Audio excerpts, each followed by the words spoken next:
અંજાર ખાતે આજે અખાત્રીજના પવિત્ર પાવન અવસર નિમિત્તે રામકૃષ્ણ મહાવીરનગર વિસ્તારમાં આવેલા અઠીલા હનુમાનજી મંદિરથી જય શ્રી કૃષ્ણ ગ્રુપ દ્વારા પ્રભાત ફેરીનું આયોજન કરવામાં આવ્યું હતું. શહેરના રાજમાર્ગો પર ફરી મહાદેવ મંદિરે આ પ્રભાત ફેરીનું સમાપન થયું હતું.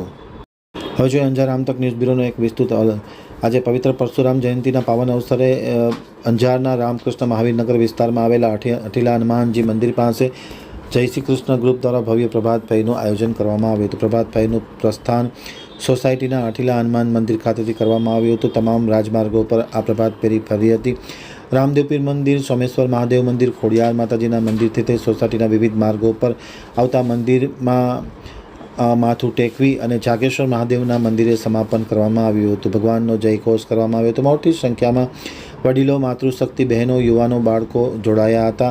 ગ્રુપના સભ્ય જીતેન્દ્ર પીઠડિયાએ આમતક ટીવી સાથેની વાતચીતમાં માહિતી આપતા ભગવાન વિષ્ણુના છઠ્ઠા અવતાર સમા પરશુરામજીના જીવન ચરિત્ર પર પ્રકાશ પાડી અને સૌને સંદેશો આપ્યો હતો અને મહાદેવના મંદિરે શિવ સ્તોત્રના અને હનુમાન ચાલીસાના પાઠ કરવામાં આવ્યા હતા.